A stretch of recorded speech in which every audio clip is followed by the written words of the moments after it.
Bonjour à tous et bonjour à toutes. Bienvenue dans Face à Michel Onfray sur CNews et sur Europe 1. Bonjour Michel. Bonjour Laurence. J'espère que vous allez bien à quelques jours des fêtes de fin d'année. En tout cas, joli programme cette semaine autour de l'actualité.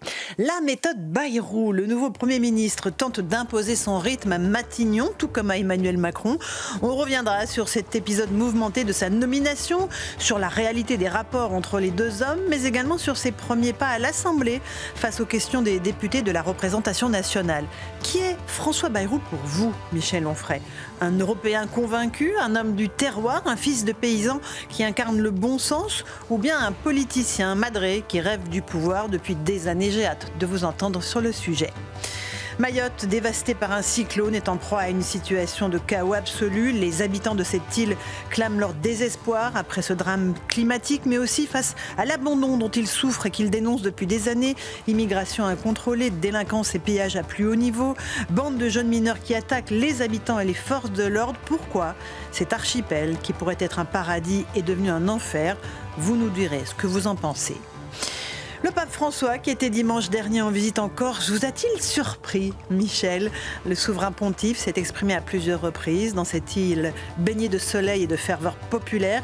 Il a évoqué la culture de la laïcité, qui ne peut pas, selon lui, s'opposer à la culture chrétienne. Il a aussi évoqué le sort des anciens, des seniors, que les familles abandonnent selon lui beaucoup trop souvent dans les EHPAD. Et puis aussi les enfants, la présence de centaines d'enfants l'a visiblement ravi. On va l'entendre sans féliciter. Et puis alors que nous allons fêter Noël dans quelques jours, quelle place pour les traditions chrétiennes dans la vie des Français? Entre ceux qui s'en prennent aux crèches de la nativité installées dans ou à proximité des mairies, ceux qui veulent bannir les sapins ou les calendriers de l'Avent dans certaines écoles, sont-ils des ayatollahs de la pensée wokiste? Avons-nous perdu le sens de l'identité culturelle chrétienne française? Je vous pose la question dans un instant. Vous avez aussi voulu nous parler des dangers de l'intelligence artificielle, Michel, qui parfois permet de construire une post-vérité. Faut-il redouter l'IA ou l'apprivoiser? Va-t-elle prendre le contrôle de l'humanité? Vaste question. Et puis on évoquera cette vente d'objets personnels ayant appartenu au général de Gaulle, vente organisée à la demande de la famille de Gaulle. Montres, manuscrits, lettres, dessins, trains électriques. Au total, plus de 300 lots ont été vendus. L'État français en a préempté plus d'un tiers. Est-ce que vous êtes nostalgique et regrettez que ces objets soient vendus? On verra cela dans un instant. Voilà pour le programme d'aujourd'hui, mon cher Michel. On commence par François Bayrou, vous êtes d'accord? Oui. Le nouveau Premier ministre suscite déjà bien des polémiques. Nomination arrachée à un président à qui il a tordu le bras. Déplacement polémique à Pau lundi pour son conseil municipal plutôt que d'aller à la réunion de crise organisée à Beauvau pour évoquer le drame de Mayotte. Il y a eu beaucoup de questions qui lui ont été posées à ce sujet. On va écouter la députée de la France Insoumise, Mathilde Panot, lui reprocher ce déplacement à Pau. Écoutez puis la réponse de François Bayrou. La République doit porter secours par tous les moyens à Mayotte et à ses habitants. Dans ce contexte, Monsieur le Premier ministre, vous n'auriez pas dû vous rendre à Pau pour conserver un mandat, mais à la réunion de crise de l'Élysée pour assumer votre nouveau rôle. Le mépris est éprouvé d'autant plus rudement quand la souffrance est là. Vous avez eu une petite phrase polémique à laquelle je voudrais répondre. Et c'est extrêmement simple. J'étais à la réunion de crise avec le président de la République. J'y ai participé de la première à la dernière minute. Simplement, j'y ai participé par visio, comme le ministre de l'Intérieur y a participé par visio depuis l'île de la Réunion. Parce que je suis obligé de vous dire que Pau, c'est en France. Si j'avais été dans une mairie du 7e arrondissement ou la mairie de Neuilly, vous auriez considéré, madame, que c'était très bien. Voilà pour François Bayrou qui répondait à Mathilde Panot. Michel Onfray, comment vous jugez les premiers pas du Premier ministre? Ce qui est terrible dans cette aventure, c'est la politisation de cette affaire. C'est-à-dire d'abord, l'homme est quand même d'une grande arrogance, d'une grande suffisance et d'une grande prétention à croire que s'il y a des cyclones, c'est lui, s'il y a des tsunamis, c'est lui, s'il y a des tempêtes, c'est lui, c'est sa faute. Il y a trop de moteurs, il y a trop de comportements depuis la révolution industrielle, c'est le mâle blanc qui est responsable des déchaînements de la nature. Et non, on n'est pas responsable de tout, on n'est pas coupable de tout, et il y a, depuis que la Terre existe, et je ne dis pas depuis que les hommes existent, il y a ce genre de choses. La Terre s'est construite comme ça, il suffirait de faire un peu de géologie, juste au niveau 4e, quoi, au niveau collège, pour savoir que le climat, ça procède de la géologie. Bien sûr, il y a une part anthropique, mais il n'y a pas une part anthropique déterminante. De toute façon, personne n'a été capable de donner quelques chiffres que ce soit. Et là, ils sont tous en train de faire de la politique politicienne. C'est sidérant. Je rappelle quand même que quand Gérald Darmanin a voulu faire quelque chose en disant il y a des Comoriens qui viennent en quantité, et la gestion des Comores, c'est impossible parce que la moitié de la population est étrangère et c'est une moitié de population qui... À Mayotte, en tout cas, la moitié de la population. Oui, absolument. Et donc, quand il a voulu faire quelque chose, il y a tout de suite eu une magistrate qui, du syndicat de la magistrature, a dit que tout ça qu'on contrevenait aux droits de l'homme et qu'il ne fallait rien faire. Donc, on ne peut pas dire d'un côté, il ne faut rien faire et laisser les choses en l'état, et de dire, mais vous n'avez rien fait. Que faut-il faire sinon? Donc, arrêtez de croire que quand il y a des typhons, on aurait pu s'en prémunir en faisant quoi? En construisant des écoles, en construisant des hôpitaux. On va parler de la situation à Mayotte dans un instant, Michel, parce qu'il y a beaucoup de témoignages qui nous viennent de là-bas. Mais là, est-ce qu'il a fait un faux pas en se rendant à son conseil municipal de Pau pour symboliser le fait que c'est un homme du territoire, des terroirs attachés à ses habitants, plutôt qu'une élite parisienne? Il a fait une erreur ou pas? Lui, c'est un politicien retors depuis très longtemps, donc il fait de la communication. Simplement, il s'est trompé de communication. C'est pas un faux pas, c'est juste une erreur de communication. La communication, c'est je n'oublie pas la province parce que c'est sa vieille carte. Je suis un Girondin, je suis un Béarnais, je suis un paysan, je sais conduire un tracteur. Vous m'avez vu. Tout ça est vrai. Oui, c'est vrai, mais comme combien de fois dans la journée, il y a des gens qui sont des provinciaux et qui vivent à Paris en permanence. Quoi. Donc ils sont béarnais de temps en temps. Et puis ils sont avec un tracteur dans Paris Match, et puis on dit « Ah, il sait conduire un tracteur, donc c'est un paysan ». C'est de la com, tout ça. Et cette façon de dire il y a les Jacobins à Paris, et puis il y a les provinciaux dont je suis. Mais non, mais il est parisien, comme tous ces gens qui nous font le coup de la province. Il y a Pau quand même, Michel Onfray. Les faits sont les faits. Oui, mais je ne veux pas avoir le détail de ses emplois du temps qu'il y passe et des délégations qu'il effectue. Simplement, il y a un moment donné où il faut comprendre que la France, les intérêts de la France sont supérieurs aux intérêts de Pau. J'aime beaucoup Pau, j'aime beaucoup les Palois, j'aime beaucoup tout ça, le Béarn, tout ce qu'on voudra. Mais il faut savoir, on a dans un conseil municipal des adjoints, des premiers adjoints, on peut déléguer. Et puis peut-être éventuellement, puisqu'il nous fait l'éloge du télétravail, peut-être pouvait-il faire son... Il aurait pu faire la visio pour... Absolument, depuis faire la Paris visio pour ça. Je n'entends pas non plus les écologistes là, sur le coup de la trace carbone. Pour faire mais si, ils en ont parlé, vous inquiétez pas. Non, mais il y a tout ça aussi à prendre en considération. C'est-à-dire que quand ces gens-là n'avancent qu'entourés de conseillers, il n'y a pas un conseiller pour lui expliquer que ça risque de produire tel type d'effet plutôt que d'attendre que ça les produise, les effets, et que le lendemain, il soit obligé de passer l'essentiel de son temps, non pas à travailler, mais à désamorcer des polémiques. On va écouter maintenant François Bayrou expliquer que la situation actuelle, avec un budget de 2025 toujours inexistant, c'est le résultat direct de la motion de censure. Écoutez-le. Je plaide pour qu'on prenne conscience du fait, de l'exécutif aussi, et de ceux qui supplient l'exécutif de dépenser plus, ce qui arrive assez souvent. Je plaide pour que nous considérions ou que nous comprenions que nous sommes en situation de co-responsabilité. Et je vous assure que je vous suivrai dans ce sens dès l'instant que nous pourrons dépenser moins pour agir mieux. Et je crois que c'est possible. Je n'ai jamais cru que c'était dans la fiscalité que se trouvait la réponse à tous les problèmes du pays. Car si c'était le cas, si la prospérité, la croissance et pour tout dire le bonheur d'un pays était indexé sur la fiscalité, nous serions aujourd'hui le pays le plus heureux du monde. Voilà pour la situation budgétaire, et il renvoie la balle à ceux qui ont fait cette motion de censure, Michel Onfray. François Bayrou. Il faut avoir le sens de la causalité, d'une causalité un peu plus en amont. Quand même, il y a un personnage qui s'appelle Emmanuel Macron qui a dissous l'Assemblée nationale. On est d'accord. S'il y a vraiment un responsable, c'est lui, Emmanuel Macron. Puis un deuxième responsable qui s'appelle aussi Emmanuel Macron, parce que quand on dissout l'Assemblée nationale et qu'on n'a pas le résultat escompté, et qu'on dit vous aurez de toute façon quelqu'un qui ne correspondra pas à ce que vous aurez dit, c'est encore un deuxième personnage qui est responsable. Et comme par hasard, ce deuxième, c'est la même chose que le premier. Et puis s'il y en a un troisième qui est responsable, qui est le même que le second, le deuxième qui est le même que le premier, qui s'appelle Emmanuel Macron, c'est aussi celui qui est incapable de dire il y a un blocage des institutions. Vous avez des gens qui disent aujourd'hui, oh, changeons d'institution. Mais non, changeons de président. Il y a juste un moment donné où il faudrait rappeler à ce monsieur que quand il y a l'esprit et la lettre de la Ve République, et quand on a perdu autant d'élections intermédiaires, quand on les a perdues et qu'à chaque fois qu'on les a perdues, on a dit au peuple, peu importe, je ferai le contraire de ce que vous m'avez dit. Il y a un moment donné où il faut expliquer à ce monsieur que peut-être il n'est plus nécessaire qu'il reste au pouvoir aussi longtemps, ou alors que s'il y reste, il apprenne à lire la Ve République, la Constitution de la Ve République. Je rappelle quand même que Bayrou et lui, c'est la même chose, c'est le même projet. Ça aurait été Ségolène Royal, c'était pareil. Ça aurait été le Cazeneuve, c'est pareil. Voilà, tous des gens qui défendent l'Europe avant la France, et c'est comme ça depuis des années. Vous avez noté un sondage publié par Public Sénat qui pointe la défiance des Français envers les institutions politiques.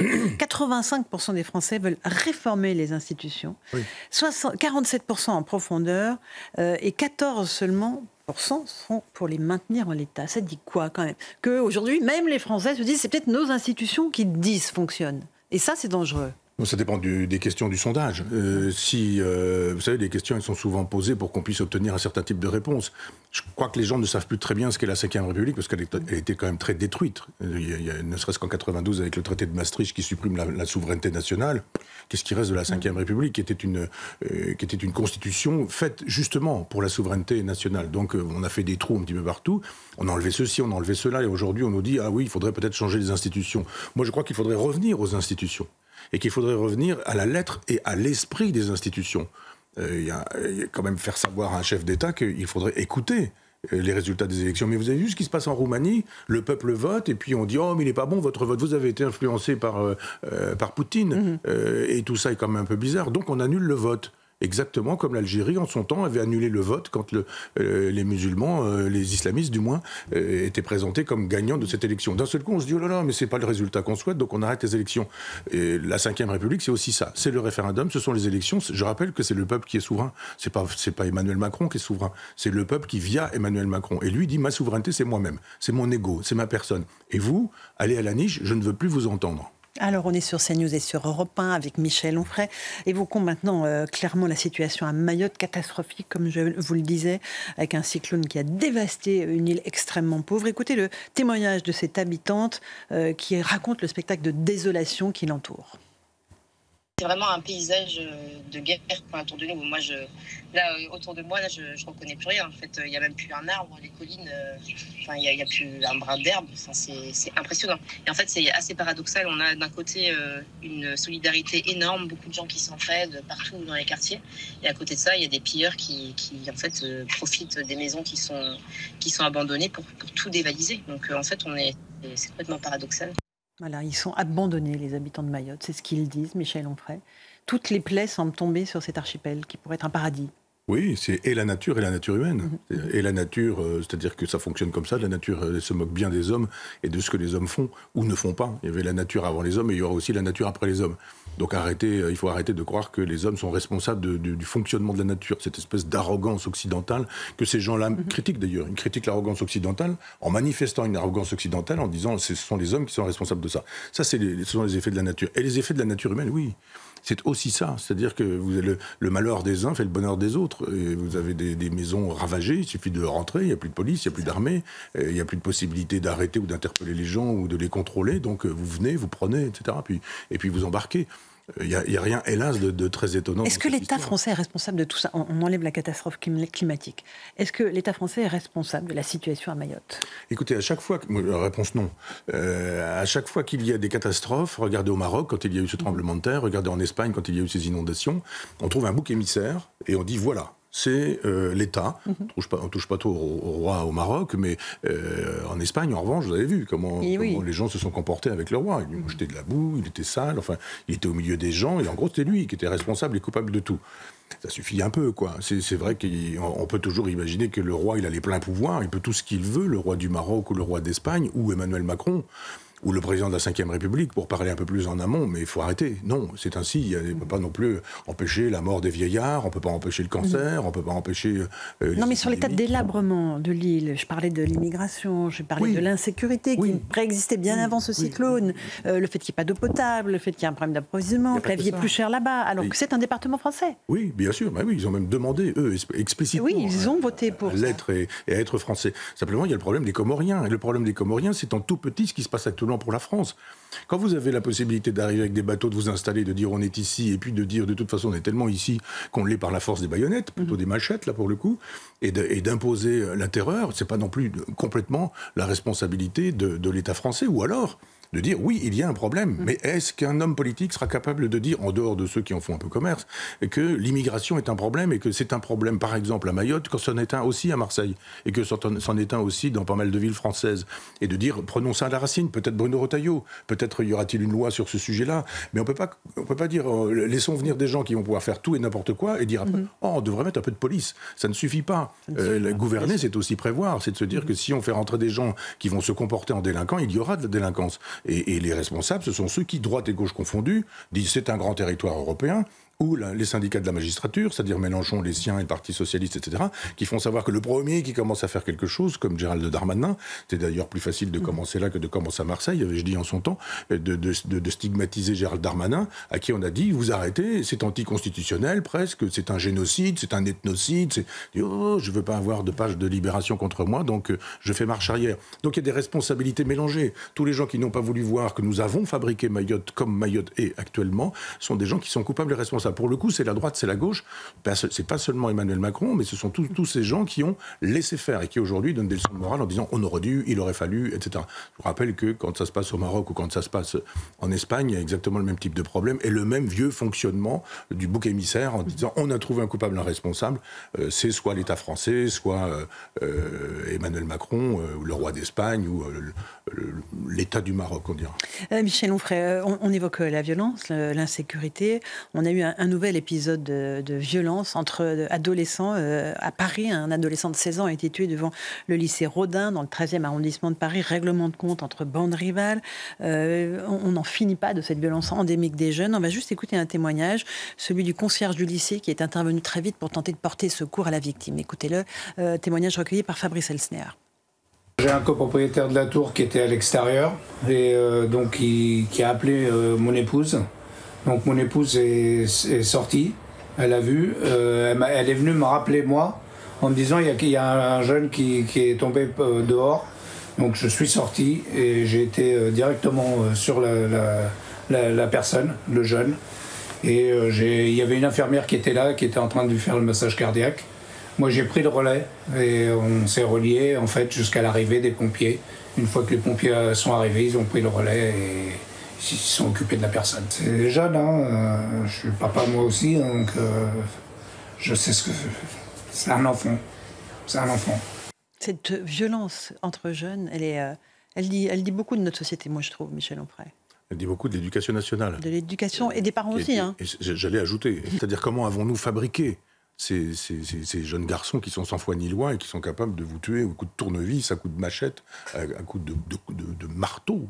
Il y a quelque temps, des gamins qui se travaillent avec des marteaux, qui tapent avec des gens sur des marteaux. Avec des marteaux, je veux dire. Des haches, à coups de hache, dans le métro, on a eu ça il y a quelques jours. Que s'est-il passé ? Bon, on sait bien. Maintenant, que va-t-on faire ? Le problème avec ces gamins-là, c'est que là, pour l'instant, ils sont en liberté, je crois. On est loin des sauvageons de Jean-Pierre Chevènement, là. Jean-Pierre Chevènement, quand il disait ça, tout le monde l'agressait. Je me souviens, y compris de Bernard-Henri Lévy, qui était toute la gauche morale à l'époque, Julien Drey et quelques autres, qui disaient quel fascisme, Jean-Pierre Chevènement, qui nous parle de sauvageons. Il parlait de sauvageons. Et Jean-Pierre, il connaît bien la langue française. Le sauvageon, allez voir, c'est un terme d'horticulture.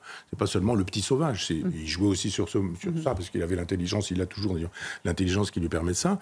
Mais voyez le temps passé, à dire vous n'avez pas le droit de nommer. Si vous nommez, vous êtes un fasciste. Ouais. Et là, le problème, c'est plus de savoir s'il faut nommer, c'est de voir la réalité. Qu'est-ce qu'on en fait de ces gamins-là ? Il faut les resocialiser. Comment est-ce qu'on les resocialise ? Il n'y a pas d'endroit pour les resocialiser. Puis il n'y a pas de projet pour les resocialiser. Les projets, c'est quoi ? C'est des heures de travaux d'intérêt général. C'est-à-dire, ils vont repeindre des barrières et on va leur faire un stage de citoyenneté en leur disant bon, je suis psychologue, tu peux me tutoyer, on va se tutoyer ensemble. Tu comprends que ce que tu as fait, c'est pas bien, etc.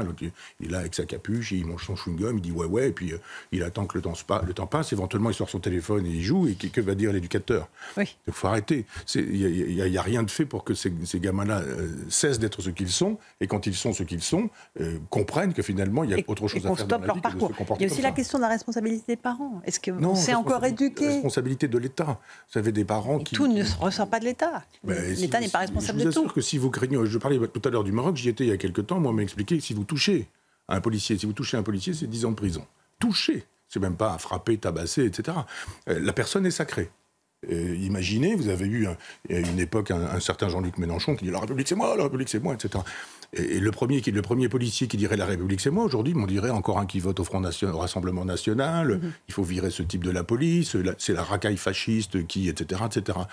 Mais ça devrait être ça. On devrait pouvoir dire d'un policier, d'un gendarme, d'un militaire que la République, c'est lui. C'est justement comme ça que ça fonctionne. Et que dès qu'on touche, on peut toucher la main, peut-être encore que, pourquoi pas. Non, rien ne touche pas, point à la ligne. On ne touche pas la reine et on ne touche pas le roi non plus d'Angleterre. Eh bien, c'est exactement la même chose. C'est-à-dire recréditer la force publique de sa puissance républicaine. En disant, voilà, il y a des gens auxquels vous n'allez pas toucher. Y compris même des gens qui auraient des uniformes. Je songe aux contrôleurs de train, je songe à plein de gens, aux douaniers, bien sûr. Enfin, pompiers, bien sûr. Et une volonté. Il faut une volonté, puis par la suite, il faut être crédible. Si vous dites, qu'est-ce que je risque finalement, un bracelet électronique, qu'est-ce que je vais faire avec mon bracelet électronique? J'irai voir mes potes, on continuera. Ou un travail d'intérêt général, oui, ou un rappel à la loi. Oui, et il ne le fera pas. Ou un stage de citoyenneté. Oui, il y a eu des rappels à la loi célèbres, pas seulement avec des racailles de banlieue. Et on voit bien que ça permet de continuer à faire carrière, je ne donnerai pas de nom. Mais on voit bien qu'il y a un effondrement du système judiciaire, qu'il n'y a plus de pensée. Vous savez bien que quand on essaie de penser cette question-là, on revient toujours à une théorie de la loi, et la théorie de la loi, aujourd'hui, elle est 68arde. C'est Michel Foucault qui faisait la loi auprès de Badinter, et on n'a pas touché à ça. Et c'est le syndicat de la magistrature qui a hérité de cette théorie qui consiste à dire que le délinquant est un gentil et celui qui se fait voler, de toute façon, c'est un méchant, puisque si on le vole, c'est qu'il possède. S'il possède, c'est un propriétaire. Si c'est un propriétaire, c'est un salaud. Donc il y a une possibilité, il devrait y avoir une possibilité de repenser aujourd'hui la question de la justice pour éviter de mettre en prison des gens qui ne méritent pas de s'y trouver. Et des chauffards alcoolisés qui ont été pris 3 fois en train de boire, enfin après avoir bu au volant, ce genre de choses. Et puis d'autres qui sont des trafiquants de drogue, des vrais voyous, voilà. Des pédophiles, et puis d'autres qui, etc., etc. Donc pour le coup, il faudrait penser. Mais penser, c'est pas vraiment ce qui intéresse les politiciens. Ils veulent être élus, et quand ils sont élus, être réélus. L'idée de s'entourer de gens qui leur permettraient d'avoir un programme, et qu'on puisse dire, ah, celui-ci, c'est pas celui-là, c'est pas non plus cet autre. Parce qu'aujourd'hui, de toute façon, elle est où la pensée? Elle est à Maastricht, elle est à Bruxelles. Elle est malheureusement à Bruxelles. On fait une petite pause, Michel Onfray. On se retrouve dans un instant dans CNews et Europe 1. On va parler de Noël, on est à quelques encablures de Noël, du pape François. Vous n'avez pas évidemment manqué sa visite. Et puis on va parler aussi de Gaulle, évidemment, le général. À tout de suite. Et on se retrouve dans Face à Michel Onfray pour la seconde partie sur CNews et sur Europe 1. Michel, on va parler de Noël, des traditions chrétiennes de notre pays. Un tout petit mot quand même de la visite du pape François en Corse. Ça a été un événement assez exceptionnel, une grande liesse, une grande joie partagée par les Corses, parce que c'était une visite placée sous le signe de la piété populaire. Il a évoqué un certain nombre de choses. Le pape, on va d'abord l'écouter, parler des enfants. Il a été très surpris de voir qu'il y ait autant d'enfants autour de lui. Écoutez ce qu'il en a dit. Je voudrais souligner une chose. Avez-vous vu le nombre d'enfants en Corse? C'est une terre qui fait des enfants. Pensez à d'autres voyages où vous ne les avez pas vus. Que ce soit au Timor oriental ou ici, j'ai été heureux de voir un peuple qui fait des enfants. C'est l'avenir. Et je vous remercie beaucoup pour votre travail. Merci. Voilà pour le pape dans l'avion de retour. C'était Air Corsica qui l'a ramené jusqu'à Rome. Il a dit, alors ça évidemment, il souligne la vitalité démographique de la Corse, parce qu'il sait bien que le grand enjeu des pays occidentaux, c'est la chute de la natalité. Il a parlé aussi beaucoup des aînés. Il a dit, occupez-vous de vos aînés. Ils sont la sagesse du peuple. Vous êtes d'accord avec ces notions ? Il y aurait beaucoup de choses à dire sur le fait de faire des enfants. Je ne pense pas qu'il en ait fait beaucoup. Et je ne pense pas que quand on est... Michel, enfin on en fasse beaucoup. Non, mais c'est la théorie du célibat qu'il faut poser aussi sur cette question-là. Jésus n'a jamais invité à être célibataire. C'est Saint Paul qui invite à l'être. Okay. Mais là, sur la question de la natalité... S'il veut qu'on fasse des enfants, il faudrait peut-être qu'il s'en occupe autrement. Moi, je veux juste dire une chose. J'étais en Israël il y a une dizaine de jours. Eux aussi font beaucoup d'enfants. Et ils ont bien raison, parce qu'un peuple qui croit à son identité fait des enfants. Il croit à son identité, donc il croit à son... Je parle du peuple corse, pour le coup. Il pense à son avenir, il croit à son avenir, il sait qu'il a un passé. Il y a une tradition forte en Corse, on le sait, des traditions.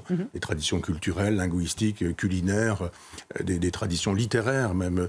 Il y a un droit, un vieux droit, enfin, le droit de la vendetta. Moi, j'ai travaillé cette question-là à une époque. Il y a une identité corse, c'est évident. Comme il y a une fierté, et puis une fierté. Ah, ça c'est sûr, et ils ont bien raison. Ils ont raison. Mais bien sûr, comme les Bretons ont raison d'être fiers, et comme les Normands n'ont pas raison de ne pas l'être, et comme probablement les gens de Savoyard. Mais le sont-ils un peu? Donc il a raison sur cette question de faire des enfants. Mais c'est une question de démographie, elle a bien été abordée par Pierre Chonu, démographe et historien important de Caen, qui a travaillé, qui vivait à Caen, qui connaît bien son fils Emmanuel, qui est un dessinateur aujourd'hui. Et il a abordé cette question de la démographie. Et le pape a raison d'aborder la question de la démographie de cette manière-là, en disant, si vous faites des enfants, c'est que vous avez une santé identitaire. Faire des enfants, c'est manifester une santé identitaire. Sur la question des anciens, il a raison. Eh oui. Il le rappelle une évidence. Occupez-vous de vos anciens, ne les abandonnez pas dans les EHPAD. Moi, j'ai connu une époque, quand j'étais enfant, où les parents âgés, enfin pas forcément âgés, mais malades, pouvaient être plus facilement malades rapidement, vers la soixantaine, dans une vieille personne. Et on était chez les enfants, pour le meilleur et pour le pire, mais on était... les parents, ils étaient dans les maisons familiales. Aujourd'hui, ils sont dans des usines à crever, comme disait Tachon, qui était un chanteur que j'aimais beaucoup. C'est terrible. Après, Michel, on sait aussi que le grand âge pose d'autres questions aussi sur le long terme aux familles. L'espérance de vie s'allonge et le grand âge et les maladies, notamment de démence sénile, posent des vrais problèmes aussi aux familles. Les familles qui sont promptes à envoyer pépère et mère à l'EHPAD et sont promptes aussi à aller chez le notaire rapidement quand l'héritage est là. Ah oui, c'est-à-dire que c'est pas antinomique, oui. Non, c'est même plutôt comme ça que ça fonctionne. Si on se débarrasse des personnes âgées rapidement, en se disant, bon, ça ira, on ira la voir de temps en temps, mais quand même, le jour où il y a la mort, alors là, pour le coup, au notaire, on pose les bonnes questions, en disant, bon, finalement, il y avait combien dans le coffre ? Donc il y a des droits et pas de devoirs. Il y a le droit d'hériter des grands-parents ou des parents, mais il n'y a pas le devoir de s'occuper de ses parents. Moi, ma mère vient d'avoir 90 ans, 1er novembre. Et on l'embrasse. Ben oui, puis elle nous regarde. Mais j'ai plaisir, moi, à honorer mon père et ma mère, comme on disait jadis, et comme on nous apprenait à le faire. Et donc, on ne le fait plus aujourd'hui. C'est vrai. On a fait la visite à ses parents, puis on dit, bah, il ne me reconnaît pas, ou je sais pas quoi. Mais personne n'envisage de garder les anciens à la maison. En France, c'est vrai. C'est plus vrai en Italie, en Espagne, au Portugal, en oui. Anciens, mais tradition méditerranéenne, tradition méditerranéenne, tradition arabe. Les Arabes ont une grande et islamique et musulmane, une tradition où on s'occupe de leurs enfants, ses parents, et puis on honore ses parents. On les honore. On les honore. Alors vous avez été choqué, Michel, par des photos de Madonna et du pape François. Alors des photos trafiquées, enfin fabriquées par l'intelligence artificielle. On va quand même le noter parce que la star de la pop s'est amusée avec l'intelligence artificielle, a inventé des clichés du pape collés serrés contre elle. Ça vous a choqué? C'est la reine de la provoque. Hein. Oui, non, c'est pas choqué. Je ne vous aurais pas repris sur le mot, mais je vous reprends parce que vous... Allez-y, reprenez-moi. Sur le mot. Non, ça m'a pas choqué. Ça m'a justement interpellé d'un point de vue intellectuel, en me disant, mais on ne croira plus les images. Maintenant, c'est clair, c'est très clair. On peut fabriquer les images qu'on veut. D'ailleurs, j'ai un livre à paraître là bientôt et on m'a dit, ça fait longtemps que tu t'es pas fait photographier, donc on a pris un contact avec une photographe qui m'a photographié. Puis alors après, sur son ordinateur, elle m'a dit, on va enlever ceci, enlever cela. On vous a retouché, Michel Onfray? Oui. Et donc, je n'ai pas consenti au fait qu'on me retouche. Et j'ai dit non, c'est moi, c'est comme ça. Elle me dit là, les petits poils, vous les voulez? Je dis non, ça c'est parce que je me suis mal rasé pour les enlever. Mais ceci dit, pour le reste, un peu, le double menton, les rides, les machins, je dis non, vous laissez, c'est comme ça, on va pas faire semblant. J'ai la tête que j'ai, et puis voilà. Donc, c'est pas la vérité, une photo retouchée. Aujourd'hui, je ne vais pas vous parler à vous qui êtes patronne de presse, mais vous savez bien, nombre de photos sont retouchées. Parce qu'il faut que ce soit à l'avantage de tel ou tel. Et ça veut dire que la post-vérité dont nous parlons en philosophie, on dit Nietzsche, la post-vérité, etc. Ça paraît compliqué, on pourrait faire une petite dissertation sur l'origine philosophique de la post-vérité, sauf que la réalité, c'est ça. C'est-à-dire que, peut-être un peu trivial, mais elle est quasiment en train de faire un French kiss au pape, cette dame avec une photo qui est d'une saisissante de vérité ou de réalité. Alors c'est vieux, hein, quand le communisme estimait que le camarade Trotsky n'était plus présentable, on l'effaçait sur les photos. C'était un vieux travail de photographe, au moment où on faisait les tirages, on effaçait et puis il n'y avait plus rien. Donc c'est vieux cette histoire. C'est même vieux quand on repeint, on fait des repentirs, les baguettonnés, enfin ceux qui faisaient des braguettes par exemple à Adam qui était tout nu, on se dit cachez-moi ce sexe que je ne saurais voir, et il y avait des peintres dont le boulot consistait à faire passer une feuille comme par hasard juste au bon endroit. Donc l'idée de cacher la réalité parce qu'elle est choquante, ou éventuellement de fabriquer une autre réalité, voire de critiquer une réalité parce qu'elle se bat, cette femme, contre la politique du corps, disons-le comme ça, sexuel, de l'Église, en disant, ben voilà, je fais une provocation. Et c'est toujours le problème que j'ai avec le fait de blesser des gens, donc le fameux droit au blasphème. Moi, je suis pour le droit au blasphème, mais pour le devoir de ne pas en user. Parce que on peut blesser des gens, on peut blesser des croyants. Alors, je sais que moi, j'ai pu blesser, par exemple, des croyants en écrivant ma théorie de Jésus ou mon traité d'athéologie, mais je ne savais pas qu'on pouvait blesser des gens en mettant en doute l'existence, enfin en disant que Jésus n'avait pas existé historiquement, mais qu'il était le produit d'un assemblage textuel à partir de l'Ancien Testament. Mais j'ai pas fait des choses volontairement pour blesser. Et je pense qu'aujourd'hui, on peut faire des photos comme celle-ci pour nuire. Et c'est ça qui est plus problématique. C'est-à-dire que vous faites se rencontrer des gens en disant « mais vous avez vu, je sais pas, telle personne politique, elle serrait la main de Bachar el-Assad. C'est vrai, c'est pas vrai, c'est peut-être vrai, mais ça peut être aussi faux. Et ça va très vite, une photo. » Est-ce que vous pensez que l'intelligence artificielle peut prendre le contrôle de l'humanité? Elle le prendra, c'est évident. Et tous ceux qui aujourd'hui nous disent bah non, elle ne peut pas faire ceci, elle ne peut pas faire cela. Oui, je dis souvent que le premier qui traverse l'Atlantique ou qui traverse la Manche en avion avec du Balsa, avec des choses comme ça, Blériot et autres, ce sont des gens qui sont séparés de 60 ans du vol du Concorde. C'est-à-dire d'un vol supersonique qui permet d'emmener, de faire un vol commercial. Donc 60 ans, c'est pas grand-chose. Et là, ça s'accélère. Mais quand il y aura 60 ans d'intelligence artificielle, vous verrez ce qu'elle sera capable de faire, l'intelligence artificielle, parce qu'elle se nourrit d'elle-même. Donc moins les gens connaissent, moins elle est puissante, plus ils connaissent, plus ils l'utilisent, plus elle est puissante, puis on aura des calculs, des ordinateurs quantiques ou des choses comme ça qui font que ça pensera aussi vite qu'un humain, ce genre de machine.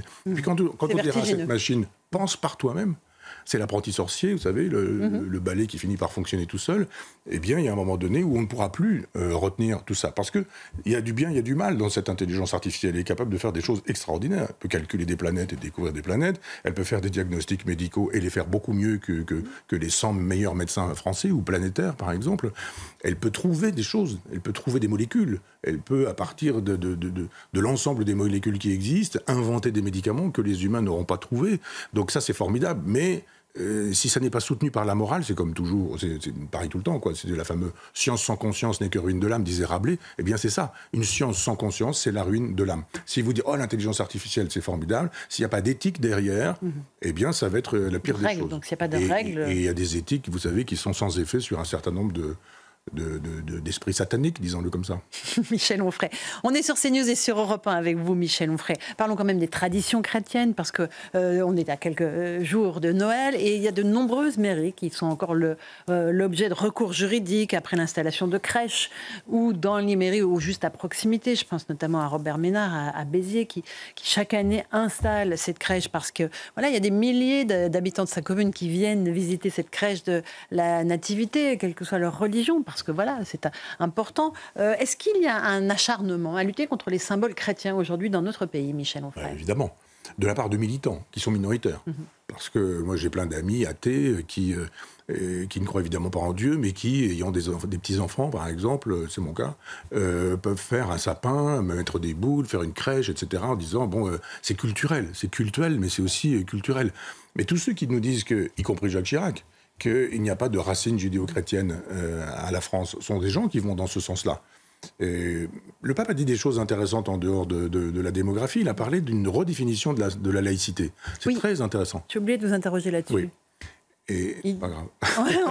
il dit qu'il ne faut pas opposer la culture chrétienne à la culture laïque. Eh bien voilà. Et moi, je trouve intéressant qu'on puisse dire ça se repense un concept. J'ai fait ma thèse avec une professeure de philosophie juridique, Madame Goyard, et donc on a travaillé la question de la philosophie politique et juridique, et elle a vu une espèce de religion de la loi. Et moi, je lui disais toujours, moi j'ai la religion du peuple. Et la loi, c'est le peuple. La loi, elle se défait. Elle se fait, elle se défait. Jadis, on en envoyait sous la guillotine les femmes qui étaient des avorteuses, comme on disait. Et aujourd'hui, on rembourse l'avortement avec la sécurité sociale. Donc il s'est passé des choses entre deux. Et heureusement qu'on a touché à cette loi, comme on a touché à d'autres lois. Donc on doit pouvoir aujourd'hui toucher à des lois. Et quand on dit « Oh, 1905, la séparation de l'Église des Églises et de l'État », on dit « Oui, mais 1905, combien y avait-il de musulmans, combien de mosquées en France, etc. etc. » Et donc il y a à réfléchir sur ce concept. Il est ancien, mais il faut le penser de manière nouvelle. Alors, il y a toujours la laïcité très étroite, genre aucun signe. Et là, ça devient problématique. Moi, je ne veux pas que par exemple, on puisse ne pas porter la kippa en France. Et d'une certaine manière, le voile, c'est la même chose. Moi, je dis, le voile, ce qui est important, c'est ce qu'on a dans la tête, c'est pas ce qu'on a sur la tête. Je connais des femmes qui portent le voile et qui ont une tête bien faite, intelligente, républicaine et française, et puis d'autres qui ne portent pas le voile, d'abord parce qu'ils sont des garçons, et qui, eux, sont des gens qui détestent la France, la République, etc. Si on veut pacifier, il faut effectivement que la laïcité soit repensée. Et repensée à partir des étymologies, repensée à partir de l'histoire, repensée à partir de l'évolution de la France, pour faire de telle sorte que ce ne soit pas oui à tout ou non à tout. Ou non à tout. Donc Ouais, la République n'est pas en péril quand on a installé une crèche dans une mairie. Et puis par ailleurs, si un maire a envie de fêter la rupture du Ramadan, il peut le faire. Et quand le président de la République a allumé la bougie de Hanouka, par exemple, à l'Élysée, il y a des gens qui disent « Oh, ça se fait pas, c'est pas le lieu, etc. » Si, ça peut être le lieu. Quand les communautés sont diverses et multiples en France, un chef de l'État, c'est quelqu'un qui doit les respecter tous, et qui peut aussi les honorer tous, mais toutes. C'est pas celui qui, par exemple, dit « Moi, je vais transgresser la loi millénaire qui permet et qui interdit, par exemple, à un roi ou un chef d'État d'aller parler dans l'enceinte de Notre-Dame. » Vous voyez ce que je veux dire. Michel Onfray, je vous signale un article passionnant dans le JD News sur la Haute Autorité de la Santé. Voilà, le JD News avec le pape et le cardinal Bustillo en couverture. La Haute Autorité de la Santé s'apprêtait à délivrer des recommandations pour la prise en charge médicale des personnes transgenres dès 16 ans. C'est un article d'Elisabeth Keimer. Cela comportait une chirurgie de transition de genre dès 16 ans, sans évaluation psychiatrique, et surtout pire, la possibilité pour les parents de se voir déchus de leur autorité en cas de désaccord sur l'opération, avec prise en charge complète par la sécurité sociale. C'est le Figaro au départ qui avait révélé l'affaire, et nous avons continué à enquêter, et sur les 28 experts consultés par la Haute Autorité de Santé, sans surprise, 21 d'entre eux sont des défenseurs des droits des mineurs trans ou identifiés comme militants pro-trans. Pour l'instant, la HAS, la Haute Autorité de Santé, dit mais ce n'est pas, on ne va pas le faire, ce n'était qu'un document de travail. Qu'est-ce que ça dit quand même pour vous ? De la même manière que je disais qu'il fallait repenser le droit, qu'il fallait repenser le corps, qu'il fallait repenser la sexualité, repenser la laïcité, repenser même éventuellement la sainteté, etc. Il faut repenser la question de l'enfant, de l'adolescent et du jeune adulte. C'est quoi un enfant aujourd'hui ? Infant, étymologiquement, qui ne parle pas. On nous dit, oh là là, mais il ne faut pas parler de sexualité aux enfants. Sauf que quand il s'agit d'en parler pour changer de sexe, on en parle. Et on dit d'un seul coup, tiens, c'est un être sexué. S'il s'agit de relations sexuelles entre un adulte et un enfant, alors là, c'est terrible. C'est très bien, moi je trouve très bien que ce soit terrible. Hein. J'ai critiqué. Bien sûr, mais il faut aussi... il faut l'enseigner ou pas, ça ? Oui, alors mais bon, la question, c'est autre chose. Ce qu'il faut faire, c'est définir à nouveau l'enfant en disant préserver l'enfant et aider à construire son identité. N'aidez pas à déconstruire son identité. C'est-à-dire, si on dit... Moi, j'ai des amis qui me disent que dans leurs écoles, ils ont eu un jour une association militante qui est arrivée et qui a dit aux enfants, allez, les garçons à droite, les filles à gauche. Oh, bon, tout le monde, 100% des garçons sont allés du côté des garçons, 100% des filles sont allées à gauche. On a commencé à inquiéter les enfants en leur disant, t'es sûr que tu es un garçon, toi, et pourquoi tu es un garçon ? Et toi, tu es une fille ? Es-tu sûr d'être une fille ? Et pourquoi es-tu une fille ? Il n'y a pas des filles qui voudraient être des garçons, des garçons qui voudraient être des filles, les garçons qui voudraient être des filles, vous pourriez passer l'un, puis les filles qui pourraient être des garçons, etc., etc. Et là, d'un seul coup, vous imaginez ce qui se passe dans la tête d'un enfant. Je pense à mon petit-fils, à ma petite-fille. Vous pouvez facilement les troubler. Vous avez le devoir d'enseigner des choses droites aux enfants, claires et nettes. Donc oui, il y a une dysphorie de genre, ça existe. C'est un problème médical. Ça se soigne et il faut accompagner ces gens. Il faut les accompagner très longtemps, c'est-à-dire toute la vie, d'une certaine manière. Ouais. Et puis, vous avez des dysphories de genre qui ne sont pas physiologiques, mais qui sont psychologiques et qui sont induites par des inquiétudes qui elles-mêmes sont problématiques parce que vous n'avez pas des parents qui vous aident, qui vous aiment, qui vous suivent, qui vous portent, qui vous aident à évoluer, qui vous éduquent, qui vous élèvent au sens étymologique. Élever un enfant, c'est le prendre là où il est, un petit animal, dès qu'il arrive, et puis faire de telle sorte que ça devienne un grand humain. Et il faut aider les enfants à traverser toutes ces difficultés, c'est difficile. Puis après, il y a les hormones, la puberté. Moi, je me souviens, les boutons, les poils de barbe. Oui, c'est un moment d'incertitude et il ne faut pas rajouter de la confusion. Absolument. Si vous avez un père qui vous dit non, etc., enfin, qui vous fait savoir que vous êtes un garçon, que ceci, ça se fait pas, c'est comme ceci, c'est comme cela, etc., vous dites, bon, ça m'échafaude, ça me permet de me construire un petit peu. Si vous avez des parents éventuellement des parents qui eux-mêmes, je ne vais pas faire une description pour les ridiculiser, mais enfin des parents qui vous disent, oui, mais t'as raison, mon chéri, comment tu t'appelles Joseph, tu veux qu'on t'appelle Simone, on va t'appeler Simone, et puis voilà. Vous avez troublé le genre, il y a un trouble dans le genre. Si l'éducation nationale s'en mêle, si les médecins s'en mêlent, si on opère des gens alors qu'ils n'ont rien, si vous dites... oui, bien sûr. Voilà. On passe dans autre chose. Ben oui. Michel Onfray, on garde quelques minutes pour parler du général de Gaulle quand même. Ah, oui. Grande vente de souvenirs cette semaine pour près de 5,6 millions d'euros par sa famille, je précise. Il y a eu beaucoup de choses vendues, plusieurs centaines de pièces. Le musée des armées a utilisé son droit de préemption lors de cette vente aux enchères, avec le ministère de la Culture aussi. Je ne sais pas si on voit quelques photos. L'enchère la plus élevée s'est portée sur une montre LIP portée par le général de Gaulle dans les années 60, près de 537 000 euros quand même. Et puis il y avait des manuscrits, bien sûr, l'original des mémoires de guerre, des souvenirs qui provenaient de la succession de son fils aîné, l'amiral Philippe de Gaulle, décédé à 102 ans le 13 mars. Et une partie des bénéfices sera reversée à la Fondation Anne de Gaulle qui accueille et accompagne des personnes handicapées. Vous regrettez qu'on mette en vente ce type d'objet ou pas? Oui. Ou est-ce que c'est bien? Mais là, c'est les ministères qui ont récupéré un tiers des objets. Un tiers. C'est la seconde mort de l'amiral. L'amiral a gardé tout ça en disant que c'était un corpus homogène et que du petit soldat aux petits mots, aux lettres, etc., tous ces objets faisaient sens pour comprendre la pensée et la figure du général de Gaulle. D'abord, Madame de Gaulle, elle avait tout brûlé quand son mari est mort. Oui. Elle a brûlé le matelas, elle a brûlé la vareuse, elle a brûlé les képis, elle a brûlé tout ça en disant « je ne veux pas de fétichisme, je ne veux pas de reliques ». Formidable, épouse. Et donc, il y avait la possibilité pour l'État de classer en trésor de guerre. Non, en trésor national. Trésor national, oui. Trésor de guerre, non, on n'y est pas encore. En même temps. Et de dire, on préempte, on achète le tout, et ce sera au musée de Colombey, les deux églises. Je suis allé visiter il y a quelques temps, très précisément le 29 septembre, le jour de la Saint-Michel, avec mon ami Michel Drapier, qui fournissait le champagne du général, et on est allé visiter ce musée, comme on le fait régulièrement, et je me suis dit, mais c'est là que ça doit se trouver, cet ensemble, cet ensemble, la totalité. C'est-à-dire que dès que l'amiral est décédé, qui lui disait, ça a une cohérence, on garde, il y a eu un panier de crabes dans cette famille, où il y a tout et le contraire de tout, du bon et du moins bon, et du pire et du meilleur, et personne n'a été capable de dire, mais si nous pensions au général, et il n'y a pas eu un président de la République, ou un conseiller du président de la République. Je ne parle même pas des fameux républicains qui ont le mot, le général de Gaulle à la bouche dès qu'ils le peuvent. Il n'y en a pas eu un. On n'a pas entendu M. Ciotti, on n'a pas entendu M. Wauquiez, on n'a pas entendu M. Le Maire, on n'a pas entendu même M. Sarkozy. Personne n'a dit, attendez, la tradition du général fait que... Enfin, l'idée que... Mais c'est la famille qui voulait, on ne peut pas empêcher... Oui, mais on trouve de là... Non, mais de donner un coup de fil à monsieur Macron pour lui dire, ce serait quand même bien que vous puissiez classer ça et faire de telle sorte que ce soit acheté par l'État. On fait des dépenses un peu plus inutiles que ça. C'est pas faux. Et faire de telle sorte qu'on ait dans ce musée de Colombey toutes ces pièces qui sont magnifiques. Bon. La montre comprise, mais pas seulement. Oui, la belle montre du général. Elle n'est pas belle en plus. Ah bon? Non. Bon, alors la montre, comme elle a été portée par lui, elle est exceptionnelle. Un mot pour terminer, comme chaque fois dans cette émission, sur Boualem Sansal, votre ami écrivain. Il y a eu une grande soirée de mobilisation cette semaine pour demander sa libération. Il est toujours dans les geôles algériennes depuis le 16 novembre. Il y a eu un discours assez joli de Kamel Daoud qui dit « Nous sommes ici pour contester les interprétations, rappeler l'injustice de son sort.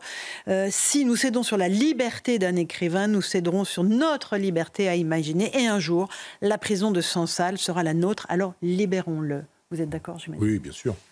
Je n'ai pas l'esprit grégaire, l'instinct grégaire, donc je ne suis pas allé à cette manifestation, mais j'étais de tout cœur avec tous ceux qui l'ont organisée, quelle que soit leur couleur politique ou leur subjectivité ou leur sensibilité. Je crains simplement que ce soit grave. Je crois savoir que Boualem est à l'hôpital. Oui, à nouveau. Et pas du genre à solliciter l'hôpital s'il n'a pas besoin d'hôpital. S'il a besoin de l'hôpital, c'est que ça ne va pas bien. Et j'ai des craintes. Et que peut faire le chef de l'État? Que peut faire l'État français? Que peuvent faire les envoyés spéciaux d'un chef de l'État, puisque de toute façon, l'Algérie dit très bien, on a une prise de guerre, là on parlait de trésor de guerre tout à l'heure, on a une prise de guerre, on va la garder, puis on va vous faire ce qu'on veut, quand on veut, comme on veut. Je n'exclus pas des négociations assez cyniques et sordides pour faire de telle sorte qu'un jour on puisse dire, on va vous libérer, votre écrivain, mais vous nous aurez lâché ceci, cela, en douce. Et qu'une salle politique soit menée en loose day, là, pour faire de telle sorte que Boualem sorte un jour. Et j'espère qu'il sortira, et j'espère qu'il ne sera pas physiquement, psychiquement, psychologiquement abîmé. Je ne sais pas ce qu'on lui fait manger comme médicaments, etc. Hein. Grande inquiétude. Et on réclamera évidemment chaque semaine... sa libération. Oui.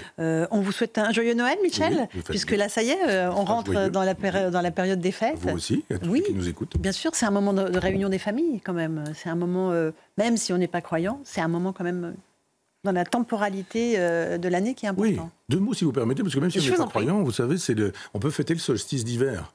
Et le solstice d'hiver, c'est la nuit la plus longue et le jour le plus court. Mais en même temps, dès le lendemain, c'est le début de la lumière qui revient et qui va redonner un peu plus tard le solstice d'été.